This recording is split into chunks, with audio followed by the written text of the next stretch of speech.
So as we think about like where search is going, you can't just say I'm going to understand the Google algorithm and only the Google algorithm and figure out how to hack this algorithm. It really has to be about what are users looking for when they query things? And that querying things could be happening on any platform, whether that's Google today, or maybe some people are using Bing, or whether that does become an Amazon search engine or Apple search engine or Facebook search engine or any other big company out there that we're all logged into all the time. It becomes for these companies, it becomes about capturing eyeballs and users rather than the underlying algorithm. Because again, the differences are not that big.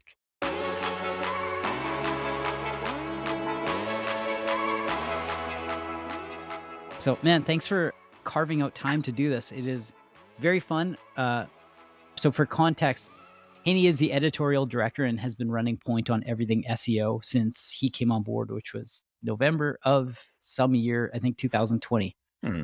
Um, and we've been starting to think about it more as a company and all these things. So anyways, that's sort of what led to the precipice for this was Mario had put up that LinkedIn post and then someone tagged you and I was like, I have to reach out to this Eli guy. He looks super interesting. So anyway, that is context for where we are at right now.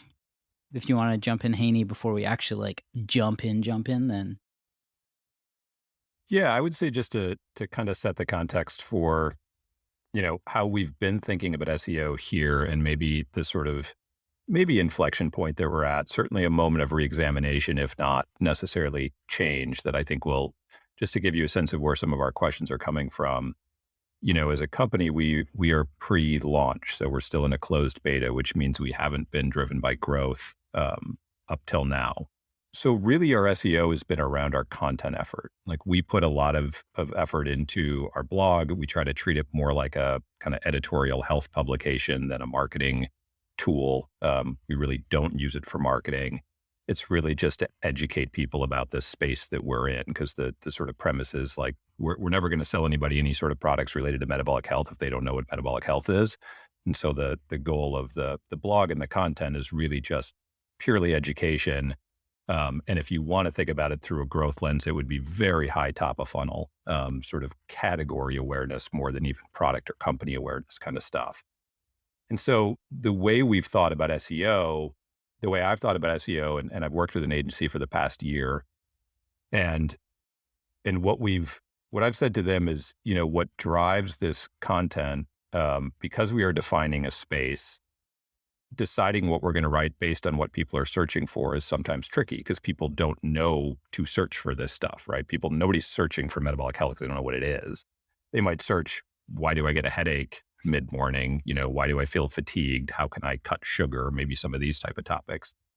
And so what largely drives the ideation behind what we write is questions we get from our members, things that we know we want to write about, pieces that don't exist in the world that explain some of these concepts and ideas we're trying to put out there.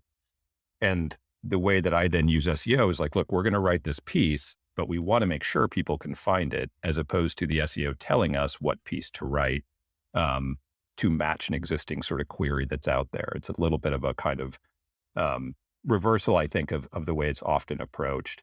But now we're moving into a period where there will be growth. We will want to drive people in some ways to the company and the product and the membership, while we're still also growing this education component out on the blog. So it's maybe a little too in the weeds, but just to give you some context for kind of what the tenor of the SEO style conversations are here. And so I'm super curious to dive in with you, and I'll let Ben sort of throw out the questions, but just hear more about your perspective, because I appreciated you seem to bring some kind of unique thinking that I don't hear from everybody in this space. And I feel like there's often a lot of sameness in this space. When I've interviewed agencies about coming on and doing it, it's like you can almost exchange the pitches one for another. So anyway, that's a little bit about where we're coming from. Got it. So that's precisely my approach, which is most people are going to approach SEO from like, they go to SEMrush, they go to Ahrefs, and they find all the keywords in the space, and that's what drives their growth. Whereas I don't think that makes any sense. And I've been doing this for a really long time. Even if you achieve whatever you want to achieve on those keywords, if it's the wrong keyword, you're not going to drive any conversions. So unless you're a media company that gets paid on eyeballs viewing your content, it doesn't help you. Whereas when I'm actually focused on SEO and building a strategy, it's around what do users want. So exactly what you're doing, like take the users' questions, talk to the users, look at the journey. Like I was just talking to a company and they were thinking about features content. And I said, you know, people are coming onto your homepage. The content we're building for SEO is the content you want to put in CTA buttons to like get them to read it because it's a part of that journey. Don't prioritize based on how much traffic there is for it. Prioritize based on what the user need. It's like I want to buy this, but understand enough about it. Write that content, and that's the way you should be doing it. So you're right. Like most agencies, they're very deliverable focused. They're doing these content plans. They're just outputting SEMrush and just putting pretty colors on it. They're doing technical SEO. I think in most cases, technical SEO is a waste of time. Actually, SEO is not that complicated. Agencies complicate it. People overcomplicate it because then they could sell against it. It's really simple. Like Google is an AI engine that is trying to understand users, and they're not there yet. You can still trick Google, but that's where Google's trying to go. So if you build your SEO for users searching on a search engine, that's actually what you should be doing and assume that Google will eventually be there. There's no hacks. Technical SEO is mostly a waste of time, depends on the scale of the site. Content plans are mostly a waste of time. It's really just about building for users. Nice. Let's jump into this idea of SEO. So you wrote this book, Product Led SEO, the why behind building your organic growth strategy, and a ton of interesting nuggets. So you've got all of this insight behind SEO and approaches that companies can take. And then you actually put this, so it's not just these theoretical ideas behind like, hey, here's how to approach SEO. You did it for years with SurveyMonkey, and then you've done it with a number of companies as an advisor, whether it's Coinbase or Gusto or Mixpanel or Zendesk, and we can keep going down the list. You've got this wealth of knowledge. So would be good to jump into this idea of, why don't we start out with this idea of what is it that most people get wrong about SEO in general, and what things have changed with it recently that people should spend more time focusing on? So I'd say there's two big things that people really get wrong. The first thing they get wrong is they overcomplicate it. They think that they need to do something for robots. And they think they're focusing on search engines and algos and like big words. And it sounds scary. And that's where this because you get this inclination of like, oh, I need help. I need to go to an agency. There's no way I could do this on my own. There's no way my employees are going to understand this. Um, Story wise on that, I was talking to a company, a big public company, and they had an SEO manager and she seemed like she was pretty capable. So I said, why are you looking for external SEO help? And the CMO says, because she has no idea what she's doing. I was just like that was one of the worst things I've ever seen. I was like, I never want to work for a company again. I love being a consultant. That's just disgusting. But that aside, like I think people overcomplicate. And they're like, well, you know, maybe this employee in that case, she couldn't explain it to the CMO. So like we need to go external. So the biggest mistake people make is they think it's this complicated channel where you need an expert's help and there's all this black magic and it's all about algorithms and hacks and you know secret things that just some people just know how to do. And that's the only way you're going to be successful at it. And if your competitor is being really successful at it, it's because they have the secret and they're doing the black magic. And it's really not the case at all. It's really a channel driven around users. There are users using search and they're finding your website. And when you're doing SEO, you're you become that broker between what search engines want and what the users want and to mold the website and the content into that because it doesn't happen by chance. Like you can't just be like Amazon wouldn't have been Amazon if they hadn't done great SEO. Like clearly Walmart is had better distribution and was a bigger brand, had more access to products, and they couldn't beat Amazon at it because they didn't do the right SEO. So you do need to do SEO, but it's not as complicated as some might make it out to be. And the second big mistake I think people make when they approach SEO is that they silo it off. So when it comes to doing paid marketing, for example, no one says, my goal in paid marketing is I want to be number one on this keyword, whatever that keyword is. No one says, I'm willing to pay whatever it takes because this is the biggest keyword in my space. I went into, let's say it's insurance. I love talking about car insurance. You go into SEMrush, you put in the word car insurance, and SEMrush tells you the biggest keyword in the space is car insurance. And you're like, that's it. That's all I'm doing. I'm throwing all my eggs in that basket. I'm going to bid like $80 a click to be number one on car insurance. And that is my KPI. And that's it. Like no one would do that when it comes to paid marketing. they're adjusting their bids by the day, adjusting the bids by the hour. They're adjusting the bids on the keyword. They're really looking at the search terms and have throughput and LTV and like really complex data analytics on making sure they're spending their money right. When it comes to SEO, it's like, well, I'm in car insurance. Car insurance by word. Let's throw a bunch of content around the word car insurance. Let's, I'm going to measure my KPI by if I'm ranking on car insurance without digging into the same level of data and analytics of is this the right thing? Am I going after the right user? And that's, I think, the biggest mistake is the KPIs for SEO should be the same as KPIs for everywhere else in marketing. You don't stupidly go and throw ads on bus stops and ads on during the Super Bowl just because it sounds good. Why would you kind of do the same, pie in the sky? Here's my idea. I'm going to throw it at the wall and just see if it works in SEO. And I think that trickles down into everything where they're not really thinking about what's the reasoning behind it, what's the logic behind it. And, that goes into the idea of linking. So people go after guest posts and like sites that no one in the world would ever read or trust or click a link. Like, why would Google do that? Or they go after keywords that they'll never convert on and they write content for SEO that they'd be embarrassed to show like their family. So y- it shouldn't be siloed off. It's a marketing channel. It fits in a specific place within the funnel. So like at the top of like this buyer's journey might be like awareness. That's brand. And then you might have SEO. And then beneath that, you might have advertising.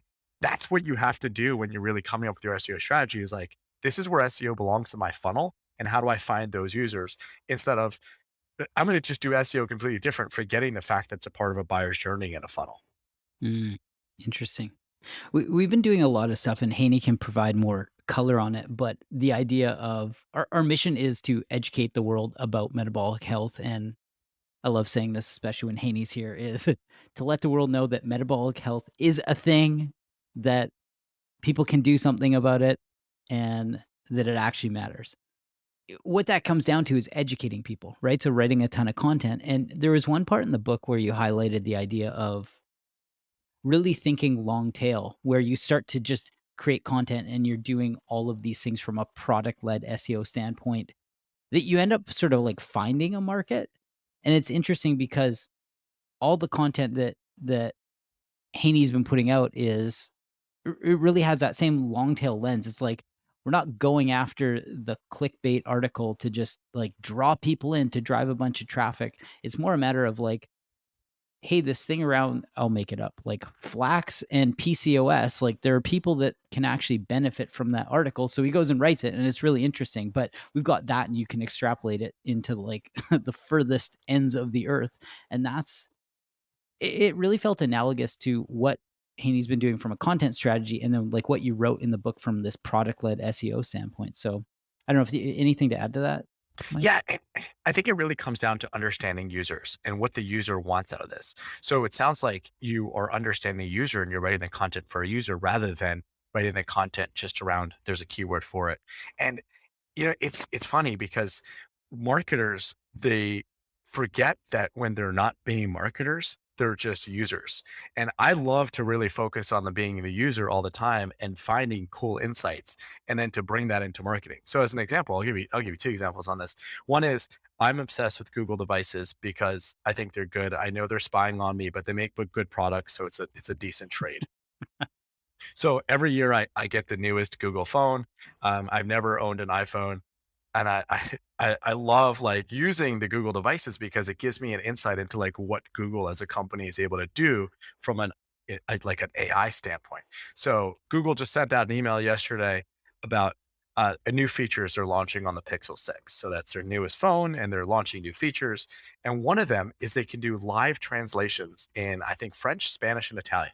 So I can have a conversation with someone on my phone, like I think as a phone call I can speak English and it'll tell them what I'm saying in French. Probably not great, right? Like Google Translate's not great, but that's really good AI, like live AI. And then like so you see something like that, and marketers will see something like that and they'll ignore it. And then they'll be like, well, I'm gonna launch in French. So what I'm gonna do is I'm gonna use Google Translate. I'm gonna change every other word. And then it won't be like machine translated. I'm gonna trick Google. Now they're gonna think I have a French site. Like, wait a second. If Google can live translate a phone call, you don't think that they can just figure out that you like changed every other word and you machine translated your site? Like, so it's really those kinds of things. And then the other thing which I think again, every time I see something on Google, I screenshot. I think it's interesting. So I was just in Dubai, and I was trying to figure out, like, they don't change the times there. They don't go to daylight savings time. So I was trying to figure out what time sunset was to understand my day. So I searched sunset time in Dubai, and then you get a bunch of questions. So like people also ask. So most people, again, doing SEO as a silo, they would say, what do the people also ask, or what are the related search suggestions for sunset times? They're going to be like s- sunrise time, like similar words. But the suggestions were, what time is prayer, right? Dubai is an Islamic country. So what time is evening prayer? So like that's interesting because that's getting at the intent. Why does someone want to know what time sunset is? Because they want to connect it to the next thing. Mm, And that's intent. So it sounds like what you're saying you're doing is the exact same thing. There is a user need for it, regardless of what the words you use are. And you're approaching that need and you're building content for that need to really help better a user's life. And I think as we think about the direction of search and in the world, and I'll get to this in a second, but like you think about the direction of search in the world, like you don't necessarily need to use search engine. Like you don't necessarily need to use keywords because search is going to continually improve based on the devices that are out there, the assistant devices. It's really, they're becoming conversational. So you can ask a follow-up question to whether it's your Google Assistant or whether it's your phone. And they're understanding the intent and understanding the direction you're trying to go, regardless of the keyword. So really it becomes about the user. And then what that means is the keyword family that you're now even going after becomes so much bigger. If you think about early days of search and let's say AOL. So in AOL you used to own a keyword. You want to look for cars, like you're like only one website showed up for the word cars, and that was it. And you had, and I when I started doing SEO, there was like head keywords, and you want to like own those head keywords. And now we're talking about sentences. So when you're expanding to sentences, the potential keyword set that you could even have on your site or people are even going to search is going to grow exponentially. And the other thing I want to add to that, which is a lot of SEO becomes Google focused, and I think we live in a world now where a new search engine could come out, and it's not necessarily Google, because the search challenge isn't as hard as it used to be. Google's obviously leaps and bounds ahead of everyone because they have more data, but the search challenge isn't as hard as it used to be because the content space is pretty good and the algorithms are pretty good. So even if it's DuckDuckGo or it's Bing, right? We all use Google because we're just, we default to Google. But if someone defaults to Bing, their life is not dramatically worse. They see great results and, maybe they're looking for a new coat to buy and they see JCPenney first instead of Amazon. They still buy the same coat from JCPenney. Their life isn't dramatically worse. The search engine is pretty good. So, yes, Bing's algorithm is different. Google's algorithm is different. So where I think we're going to see new search engines is it's very possible that Apple will come up with its own search engine because they already have the users. They're already using the iPhones. They're already using Macs. It's very possible Amazon could expand into keyword search and not just product search because you're already going on Amazon. So maybe Amazon can prompt you, and like Bing, they could pay you and say, well, why don't you like check out the weather on Amazon.com, or look for products and services that Amazon does not sell on Amazon.com, and then Amazon can monetize with ads. That's not, like, it sounds crazy now, but it's not a far leap. And we all use Amazon. We're all logged into Amazon all the time. And then one more company is Facebook, right? Like whether it's Instagram, whether it's Facebook, or whether it's WhatsApp, we're all using Facebook. We're all logged into Facebook. So it's not a big leap for Facebook to say, well, stay on Facebook and you can search for things there. So as we think about like where search is going, you can't just say, I'm going to understand the Google algorithm and only the Google algorithm and figure out how to hack this algorithm. It really has to be about what are users looking for when they query things? And that querying things could be happening on any platform, whether that's Google today, or maybe some people are using Bing, whether that does become an Amazon search engine or Apple search engine or Facebook search engine or any other big company out there that we're all logged into all the time. It becomes, for these companies, it becomes about capturing eyeballs and users rather than the underlying algorithm. Because again, the differences are not that big. mm, I'm glad you talked about the algorithm there and this sort of distinction between, pleasing the algorithm versus thinking more broadly about what the point of the content is as an answer to a search that people are doing. Because this is the sort of conundrum I feel like we run up against all the time, right? Is like, you make content, you want it to solve somebody's problem, right? Somebody has, PCOS. We have got a bunch of information that could help them eat better to make that condition better. So, and I know because it's not a huge space, that like our content is probably the best content out there, on this. But Healthline is almost always going to get the search result because they exist basically just as an SEO play. Like all they do is write stuff to make sure that Google ranks them number one, whereas I'm not writing specifically through that lens. And so I end up in this conundrum of like, I want people to see my content. I think I have content that answers their question, right? Like, what's a good diet for PCOS or whatever it might be? But unless I make that algorithm happy, they're not going to find me. And I feel like this is where you start to then get into these negative feedback loops where all of a sudden you're keyword packing and you're doing like backlinks on all sorts of random sites because those feel like, the quote unquote hacks that you have to do, to get people to your site. So I'm wondering if you could just dig in a little bit more on, not just where we're headed. I love that kind of future vision, but even in the near term, say year to 2 years, whatever it is, um, how do you make the algorithm happy while still answering people's questions? If that's it, and if that's a completely false distinction, tell me so. Yeah, I think it is a false distinction because if you were to replicate everything Healthline did today, you still wouldn't beat Healthline. So that's where people start thinking there's magics in the algorithm, and there's hacks and there's secrets that Healthline is doing better. And really, I think it's a lot simpler than that, which is Healthline invested the money into building a really great brand and to satisfying users, and they slowly built that up over time. And you can't catch them just by replicating them. I was just working with an e-commerce company who was competing with some of the biggest big box companies, and they said, our category page is exactly like our competitors category page. We sat down, we broke it down, and it's the exact same thing, yet they're on page 1 for all those terms and we're on page 50. Like, that's because that's not the secret. It's not copying their SEO. It's not, here's your perfect link web.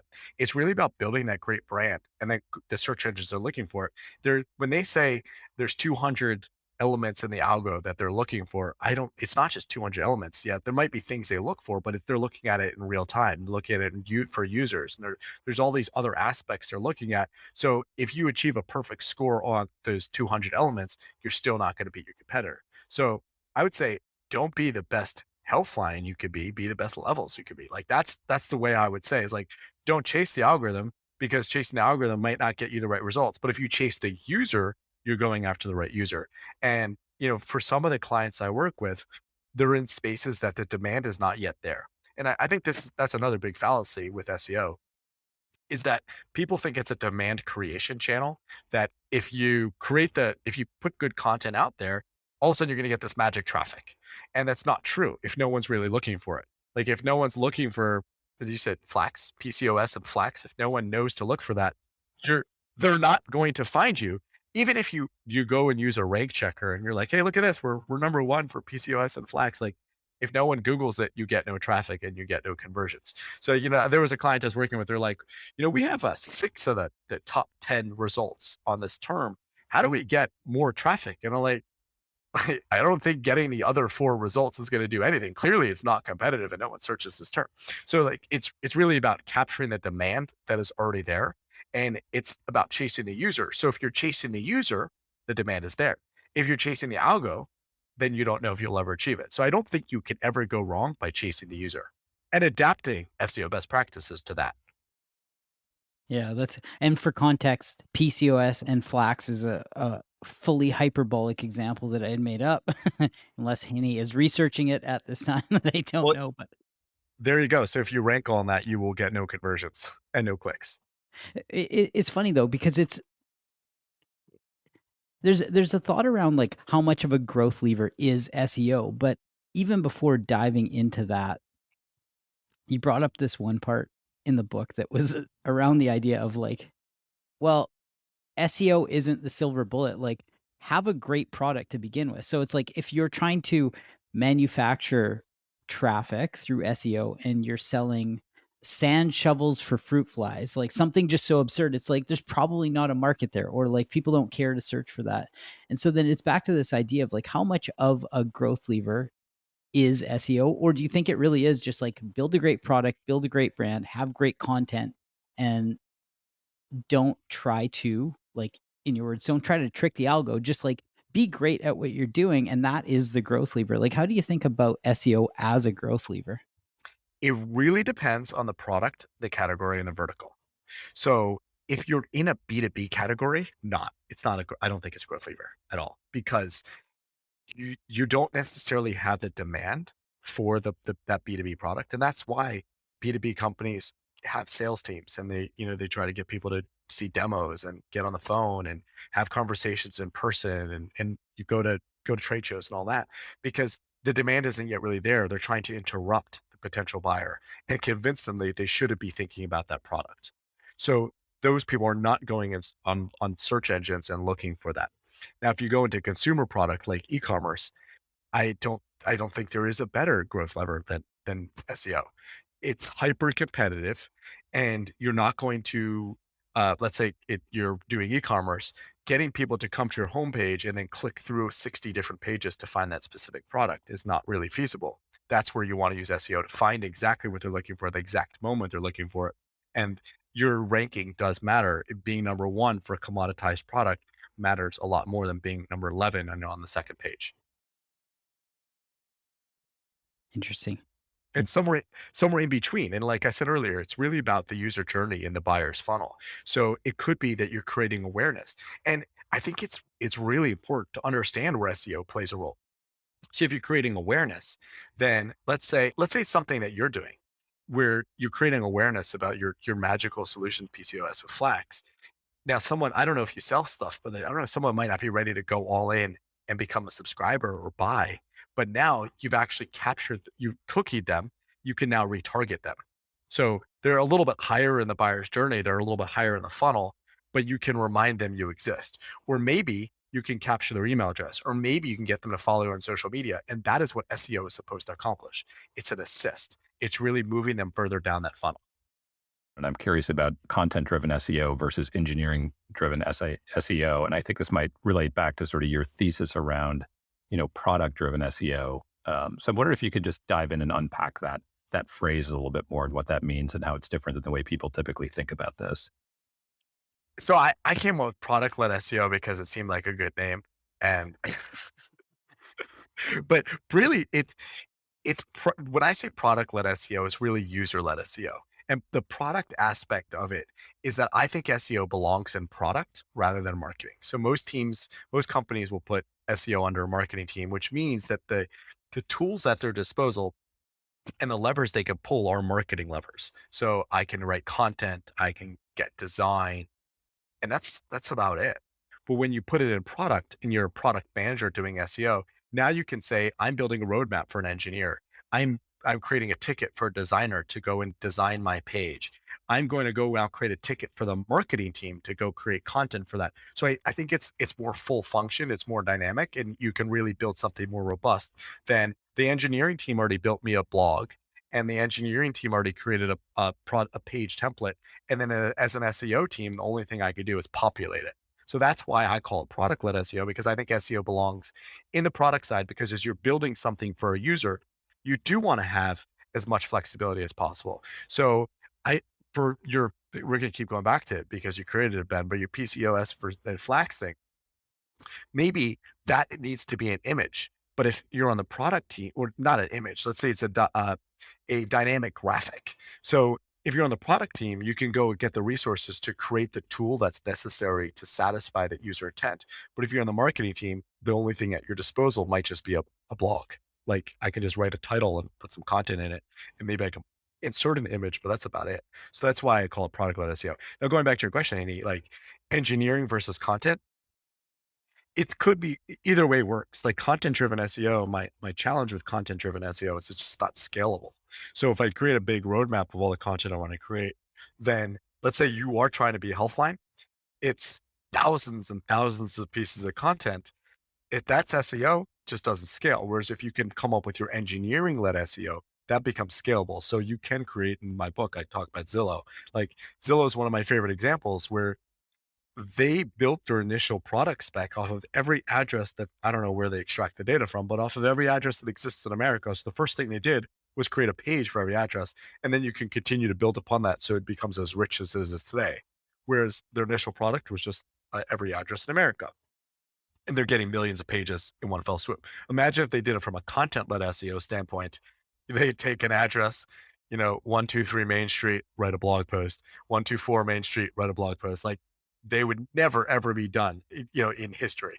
And the same goes like another example I talk about in my book is TripAdvisor. So TripAdvisor, they built out first every country and then every state and then every city and then every property like hotel property, and then they populate content. So some hotel properties don't have any content, some do, but at a minimum they all have, let's say, description content. So that's engineering driven SEO, and then they get the UGC in it to make the product more robust and more actionable, and have a better user experience. But initially their SEO is really about building a page for every product or every property. Now, had they done it from a content driven SEO, they would do it just like every travel blog out there, which is like, I'm reviewing my stay at the Waldorf Astoria in New York. Here's 1,000 words. And here's my stay at the Hoboken Hilton, 1,000 words, right? Like same idea. So content driven SEO and engineering driven SEO, in my opinion, should always be about the user creating a great user experience. But the difference is which is more scalable. I like that distinction there from the sort of production or input side, right? That I can appreciate the difference between trying to write an article about every address in America versus sort of, from an engineering perspective, auto creating those pages to populate it.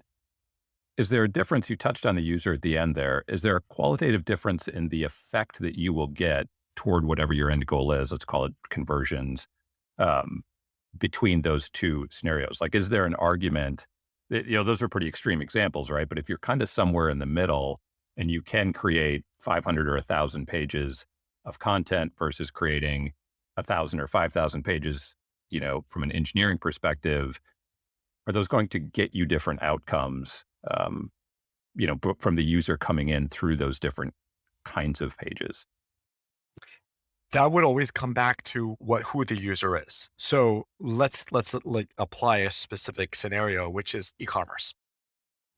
In e-commerce, there are some companies that put a lot of effort into SEO on their e-commerce pages. So they'll change product descriptions. They'll take, let's say it's a suitcase. So it's a Samsonite suitcase. So you take a Samsonite suitcase, whoever gives you the content, whether it's Samsonite or the distributor, here's the suitcase. It's blue. And this is the sizing, and then here's the description as written by the technical writer at Samsonite. So now you can take that content and leave it as is and just slap it up on the website and then have good internal architecture so people can find it. Or you can be like some companies who say, well, here's, 50 words that Samsonite wrote about the suitcase. Now I'm going to improve upon it. I'm going to say like, instead of the word wheels, I'm going to say like durable, non-slip, sturdy wheels. And they put all this effort into it. And in the end of the day, and I've seen this multiple times in both clients I've worked with and then clients I've compared to other e-commerce sites. In the end of the day, it does not increase search traffic in most cases, and it doesn't increase user experience. A particularly egregious example, I think it was Macy's, so I apologize, Macy's, if I'm wrong. On their shoes page, at the bottom of the shoes page, it tells you where shoes go. Shoes go on feet, right? So like telling the user that the shoes go on their feet and there's a right foot and a left foot does not impact conversion whatsoever, and neither does it impact search. So it really will be contingent on what the vertical is and how you're doing the content. Like if you're putting a bunch of content on an e-commerce page, which is just engineering, that's a waste of time. Now, if you're enriching a TripAdvisor page with more content because your TripAdvisor monetizes on clicks, then you might be more likely to get the click. So no hard and fast rule there. It really will depend on what the vertical is and what the category is and who the customer is. When you start to think about some of these examples, how do you think about SEO as it pertains to volume of content, right? So what happens when you're a small e-com company and you're doing content driven SEO and you might create 20, 50, it doesn't really matter the end, but a small enough n of blog posts or pieces of content that you're in the game of push where you're like, I'm pushing this out. And then you become Healthline or WebMD or Levels one day. Like you become this organization where you're you have to think about content from a pull perspective, right? Because there's just so much of it. You can't push out 10,000 blog posts or 10,000 pieces of content. So you're in that pull game, but you run the risk of context collapse where there's just like so much information. So how do you think about SEO helping to mitigate this idea of context collapse so that you're still hitting people with the right information, you're hitting the long tail in whichever case possible, but you're trying to hedge against like this ongoing context collapse. It's going to happen naturally just as as like more content gets created. Yeah, you may have heard me say this before. It really depends on the user. So it, if you're writing a lot of content because it has to do with keywords, your context is collapsing right away because you're not differentiating. You're taking this key, you're outputting a keyword list you find from SEMrush, and then each of the keywords becomes an item on a checklist. And the truth is that most keywords fold into each other. So like PCOS and flax is also flax and PCOS, or uh, if there's a synonym for flax, it's all the same thing. But if you look as a checklist, you've already collapsed your context. So it would depend on the user. I'd say with where you are, the human body, as we know it today, is continuously expanding. There are more diseases, there are more problems that people will have, there are more feelings that people will have. And as they search for the way to address the problems and feelings they have, it will lead to even more searches and more detailed searches. So I don't think if you find the right angle, that you're ever going to be in that place of context collapse because you're helping specific scenarios. You know, even with what Healthline does, I don't think they can ever fully attack the human body. So there's always some opportunity to really grow. Now, if you're in a B2B SaaS space, you're done. You're done the day you start, right? You said you were going to talk about me being a survey monkey. You're like, I'm going to bring it up first, which is they're a SaaS company, and there's really only a few ways to say survey, and it's all the same. So one of the things I did there is where I was able to really expand on growth is by finding different examples of surveys. However, as you keep pulling the tail out, I can create more pages and attack more keywords, but I'm not finding more users because there's a reason that customer satisfaction survey is the most popular survey. So now if I create like, I don't know, mechanic customer satisfaction survey, yes, it's a keyword. Yes, I can rank number one for mechanic customer satisfaction survey, but how many people are really looking for that?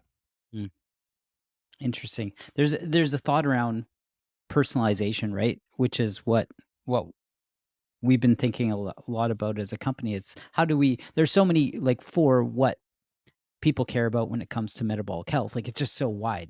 It's like endless. It's literally endless. Like you could write in perpetuity and there still would be more to write about. So this idea of personalization seems to be in line with Seth Godin's outlook on this. People like us do things like this, right? Where it's just you could write about the like we'll keep riffing on the PCOS and flax. Like there's a group of people that will look for that thing, maybe, right? We'll look for that one thing. And there's kind of this this expanded group, but it's okay that it's only that. And you can keep you're writing because you're writing the right things as opposed to trying to manufacture, which is what it sounds like you were saying from the get-go, where it's like if you try to game the system, it's like you're dead before you start. Yeah. Well, it's also category creation. So if you create this content where now you have a solution, Flax for PCOS, that leads to more searches. So you've educated people and they become more curious and there's more search to be had. Again, going back to Zillow as an example, prior to Zillow's creation, if you want to find out the value of your house or the value of your neighbor's house, you had to go to the courthouse and you had to like research it.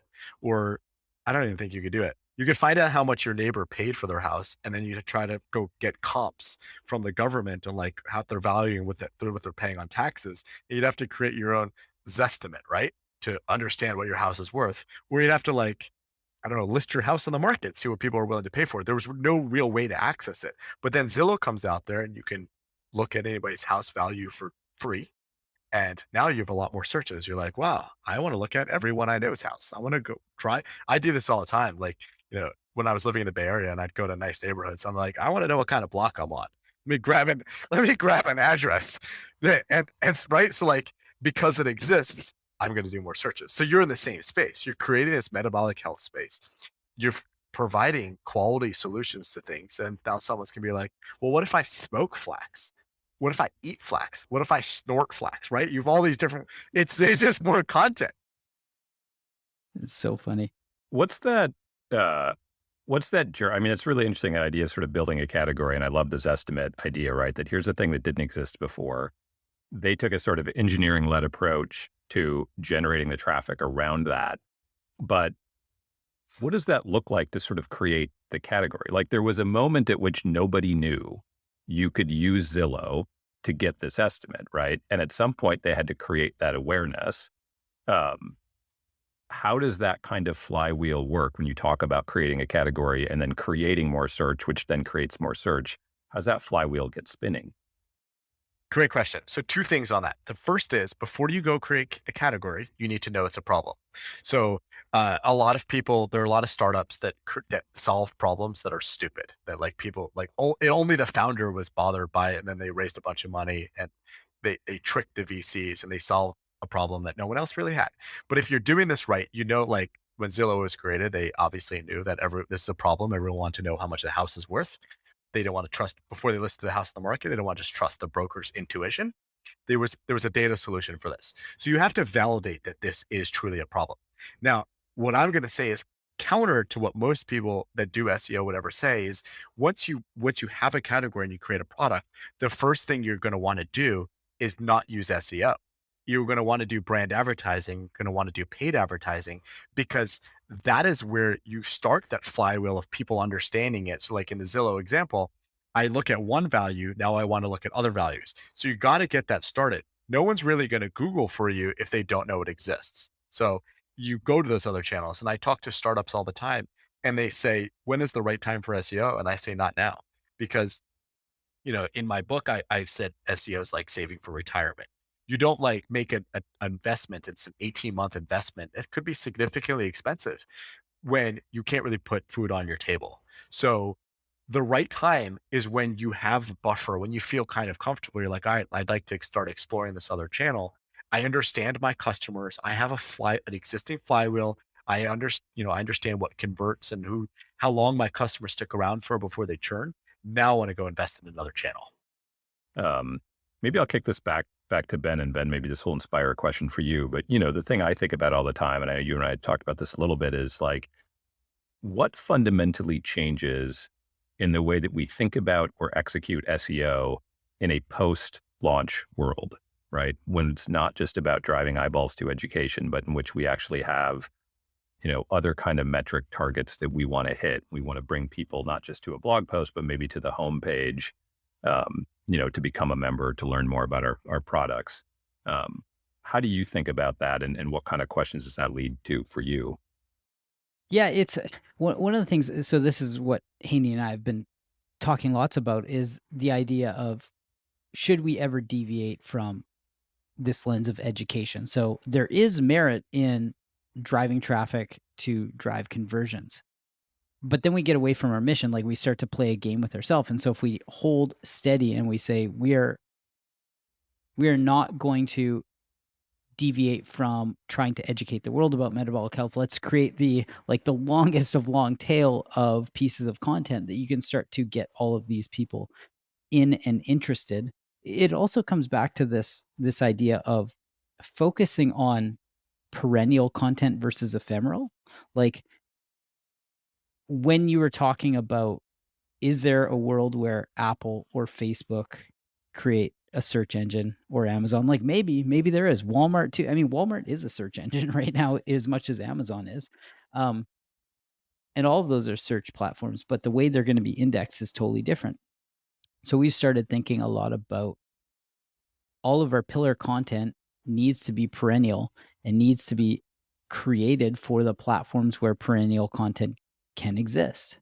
There's really only two of them, and they're both owned by Google, and they're both like search engines, YouTube and Google, right? And so, yeah, like, what are your thoughts, Eli, on this idea of are we pulling the wool over our eyes and thinking, hey, we can do the right thing by creating this educational long tail content and not play the game of driving traffic and focus on perennial pillar content, or like are we way out to lunch on it, or is that the game you'd play? That is the game I'd play. I really focus on like who the user is and what the user is going to want because I do think eventually it aligns. Right? Like what's Google's goal is to and for now we'll talk about Google because they're the search engine, that the dominant search engine. But Google's goal is to get users to do searches, get to their result as fast as possible, because then they're going to do other Googles. They're going to keep coming back to Google, and they're going to pay. They're going to click on ads, and they're going to do all that. So if the users want something, if you're creating content that the users want, then you're satisfying what Google wants out of this entire thing. So if you this is the content that you are creating and not playing this game, I think that would be worthwhile. Yeah, because it's such a slippery slope, and it's so easy to get into throwing a CTA on the bottom. Like, Haney always tells this story of creating an article about bicycles, and then it was, like, at the bottom of it, it was a contract job, but it was, like, at the bottom was like, "And by the way, Ford Ranger is a great truck to carry your bicycle." It was something like that, but it's this idea of, like, the second that and that's why Haney and I always have these conversations because it's like, it just feels like it dilutes everything. As soon as there's something and like, and the by the way, you're like, that's not people didn't come there. And there's probably a world where you can get like a little bit of overlap. And we sort of do it with member stories where it's showing some like positive outcome of making lifestyle choices or changing behavior to improve metabolic health. Like maybe that's a little bit product marketing, but it's not really meant to be. It's more just like inspirational and aspirational. But yeah, we just don't wanna get into the world of, like, and click here. It just feels kinda gross, you know? It is, and CNN has gotten into this world too, like, where, like, they have these articles, and they're just, like, pumped full of Amazon affiliate links, and it's just kind of like, they have these articles and, like, how to, like, manage your financial life in 2022, and it's got affiliate links over to credit cards, just like, it just dilutes the whole, like, I'm supposed to trust this really authoritative article that's happening in the war in Ukraine, and then you have an ad that links me over to, like, the credit card I need to have, like, it just seems wrong to me, and, kudos to the New York Times for not digging that deep into it, like, the Wirecutter blog, it does review products, and they do have affiliate links, but it's not they don't seem to order things based on who's paying them the most money. At least that's the way it looks to me. It's very possible that they're also playing the same game, but yeah, even the authoritative sites and the way they do that is it's just wrong. The reading experience sucks, like, it's just so bad when you're on a site and you're trying to, like, consume something, you're like it just feels like there's, like, mosquitoes going around you, and you're, like, swatting them away, you're like, "Get away." You're like, can you imagine reading a book, like a hardcover, like, people who are old skeletons like Haney and I still read paperback books because that's what we do, but, like, can you imagine reading a book and there was, like, some, like, thing that came up in the middle of it? Or even, like, listening to audiobooks and there was, like, some distracting mosquito that was like, "Ah, what's that?" Like, some ad or affiliate thing. It would just feel so weird, and so that's why we're I don't know. It seems like the integrity goes out the window when you start to inject some of these, like, SEO hacks, if you wanna call them that, into anything that is driven very much by editorial, and that's why we call the pillar of everything that Haney's doing editorial so that we never ever feel mixed up of, like, it's content, because then all of a sudden we're on that like, slippery slope of just doing the wrong thing. I don't know, Yes, maybe we're too no, no, optional. I have a great example of this, like, so before SurveyMonkey, I was at a company, an automotive content company, and the company was a startup. We were competing with KBB and Edmunds because they were really interesting fact in how the company got funded. Cars is the most after real estate, it's the most expensive thing that a consumer will buy, and also it was the most monetized space on the internet outside of porn. So that was I don't know if that's still true, but, like, no one had really built anything in the automotive space when this company was started. Now there's a bunch of other platforms that are, like, really in that space, in the content space.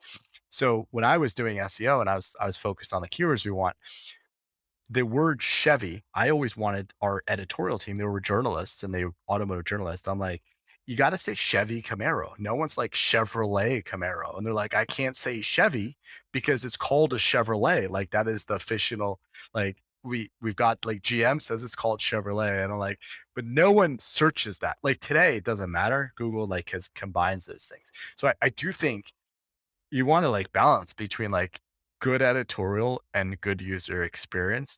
And as long as those stay paramount in your mind, you avoid the terrible things that people do just for SEO. And like you read some of this content, and I do think CNN, at least they're a little like their content's terrible. Like the way they monetize some of that credit card content, at least it doesn't read like it was written by like someone just monetizing for affiliate links. At least it was written by someone who may have journalistic experience. I gotta push back. I'm definitely a Chevrolet Camaro guy. I've never called it a Chevy Camaro. Well, you're And Canadian, so that might be it. well, Maybe it's a Canadian y thing. you know that it's called a Z28, not a Z28 here. Exactly. No, For real. if you look at the search volume, most people were Chevy, and at the time, the rankings between Chevy versus Chevrolet were different. Now they're the same, right? So like Google understands that a Chevy Camaro.